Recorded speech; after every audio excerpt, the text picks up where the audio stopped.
Presented by Adishakti Films.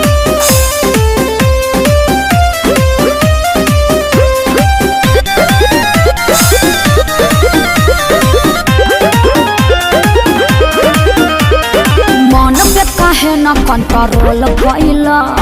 कांड हमरा संगे अनमोल कइला केकरा संगे करी ए मन के काहे न कंट्रोल कइला कांड हमरा संगे अनमोल कइला बोले चले खलासा बना के रहिले अरे बड़ा मजबूर तू दीवाना कइले बौरा कहीं का हमारे कराना में ते पगली लिखाइले हमरा से सुंदर थोड़ी मिली टूटले चपला पेन्ही मिले चली आइले अरे तोहरे नु कीड़ा काटत रहे आ तारा ना काटेला हमारे करम में तू बोकावा लिखाया है आधी रात बोल काहे मिले को बुलाया है हाई हिल के सैंडल तोर का भइल रे आ धइले नुगा कि फेका गइल रे तबे पाँव हम आवत रहनी दिया बाबू ताके जान जाई तो मम्मी हमके मारी दिल लोटा के हरी माई के का प्रणाम करेंगे तब ठीक बा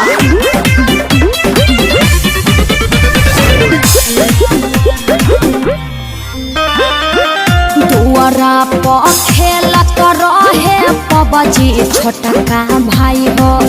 आइल पानी मिले हम लुकाई हो तो भाइयों कम नहीं थे तू दिलु दिलवा के लिए मोरा पाची तोहरा ला फूल लेके आईनी भर खाची अरे फूल सुंघला से काम चली सरमी के संग हाथ पार कइले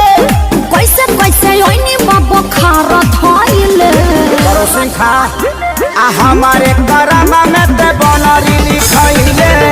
चुप रह ऐसा ऐसा मत बोलो आ टूटा ही चपला पेन्ही मिले चली आइले अरे हमारे करम में तू बोकावा लिखाया है आधी रात बोल काहे मिले को बुलाया है चरे खातिर